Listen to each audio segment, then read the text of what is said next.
Bien-aimés, shalom, que la paix du Seigneur soit avec vous. Alors, ce soir, j'ai un message à faire passer. Tout m'est permis, mais tout ne m'est pas utile. Je répète, tout m'est permis, mais tout ne m'est pas utile. Ce matin, en allant au boulot, après avoir déposé mon sac, j'ai décidé comme ça d'aller prendre mon petit déjeuner parce que je n'ai pas eu le temps de le prendre à la maison. Alors je pouvais traverser la route et aller à mon lieu habituel. Mais en avançant, j'ai remarqué une chose. Très tôt le matin, il y avait déjà un homme qui était assis sur une chaise. Et cet homme était en train de dormir. Cet homme était inconscient.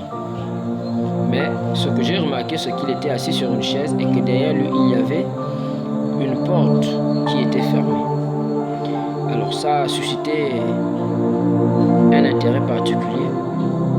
J'ai regardé et j'ai remarqué en fait que c'était un bar, donc un bistrot.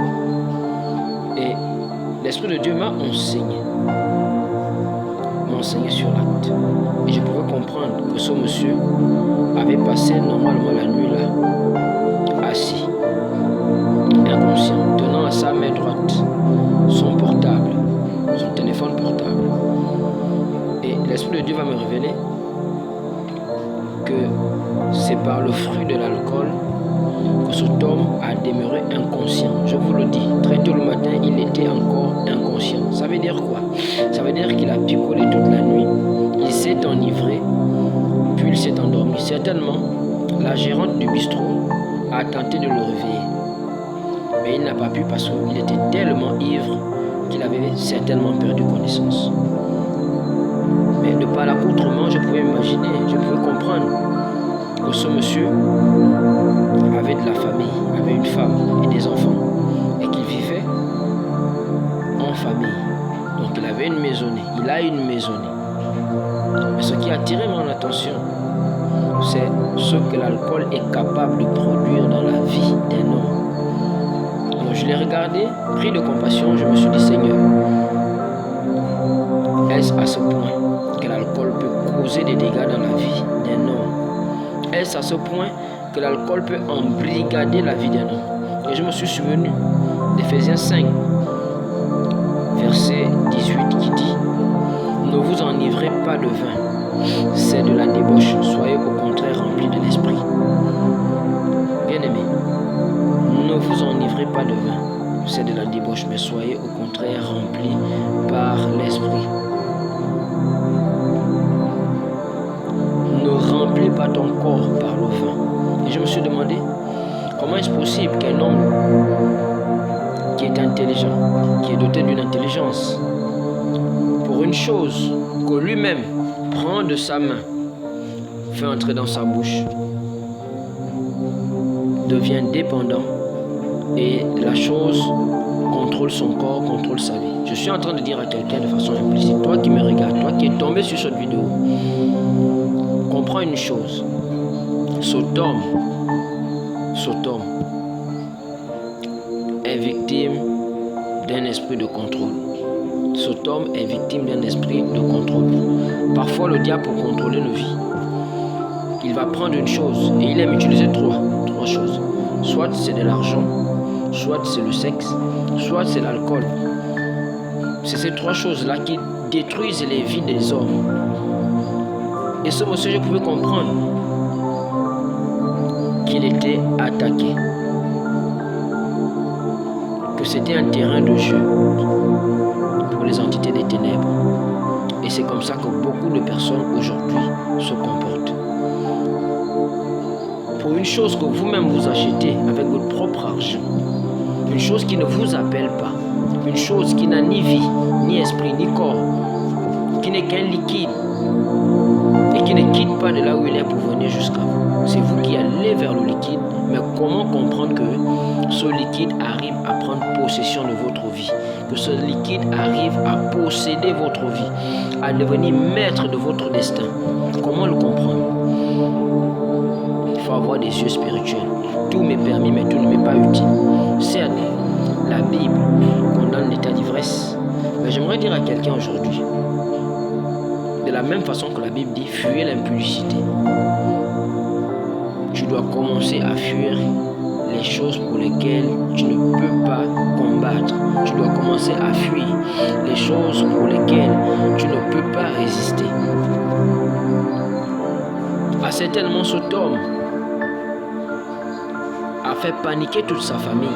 Certainement sa femme était à sa recherche, ses enfants étaient à sa recherche, où il y a eu un problème à la maison.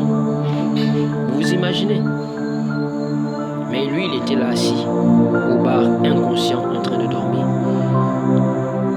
Il est allé dans un bistrot. Mais pourquoi la gérante du bistrot n'a pas pris la peine d'appeler des hommes afin de le porter pour au moins sécuriser sa vie en lui trouvant un endroit pour dormir? Non, ce qui l'intéresse, c'est l'argent. Je suis en train de te dire, toi qui aimes boire, c'est ton argent qui intéresse la gérante qui rit avec toi ou le gérant. C'est ton argent qui intéresse le propriétaire du local, du bistrot que tu fréquentes tout le temps. Il peut rire avec toi, il peut être gentil avec toi, mais ça ne veut pas dire qu'il t'aime. C'est ta poche qu'il aime, c'est ton argent qu'il aime. Ce que tu fais de ta vie ne l'importe peu. Ce qui l'intéresse, c'est de faire et de réaliser un chiffre d'affaires.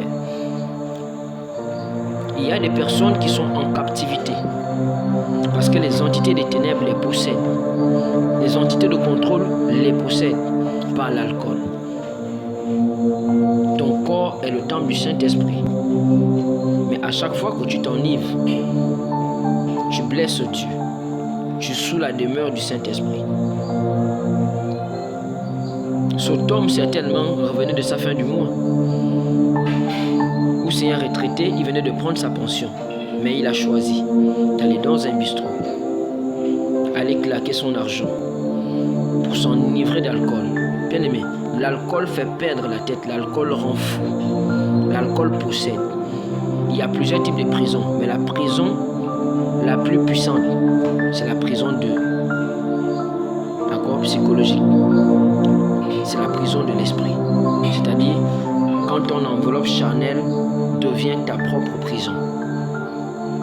Quand ton corps devient ta prison. C'est cette prison qui est plus dangereuse. Et cette entité qui loge en toi et qui te pousse à boire, à t'enivrer d'alcool, est là pour retarder le processus de ton élévation, le processus de ton ascension dans la société. Et c'est comme ça que beaucoup de personnes ont raté l'emploi. Il y a des gens, quand ils consomment, vous savez ce qui se passe? Plus vous vous enivrez, plus votre aura dégage une odeur nauséabonde qui engendre dans votre vie le rejet.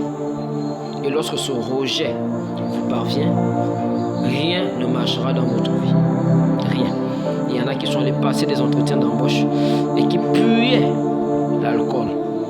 Et ils ont été tout simplement recalés. Frère, revoir ta vie. Revoir ta vie. Après avoir écouté cette vidéo, regardez cette vidéo, écoutez ce que je dis. Revois ta vie. Si tu es adepte de l'alcool, sache que la vie, c'est pas dans les boîtes de nuit. La vie, c'est pas dans les snack bars. Certes, il n'est pas interdit de boire. Le Seigneur condamne l'état d'ivresse, c'est-à-dire l'abus. Mais moi, je te conseille aujourd'hui de fuir l'alcool. De fuir l'alcool. Si tu sais que tu n'es pas capable de résister aux représailles pour cause de l'alcool, certainement ta vie est contrôlée par cet esprit qui te pousse. Et je t'annonce ce soir qu'il n'est pas trop tard. Le dévoreur de ton temps, qui utilise l'alcool pour te retarder chaque année, a encore la possibilité de te libérer. Donne ta vie véritablement à Jésus. Tu es chrétien, tu triches, Dieu te voit. Ton pasteur ne te voit, mais Dieu te voit. Donne ta vie à Jésus. Et efforce-toi d'abandonner les choses qui se passent. Alors tu recevras la bénédiction. Sur ce, abonne-toi à ma page. Like cette vidéo, partage-la à quelqu'un de ta famille qui a une addiction à l'alcool. Sur ce, que le Seigneur vous bénisse abondamment. Au nom du Seigneur Jésus-Christ.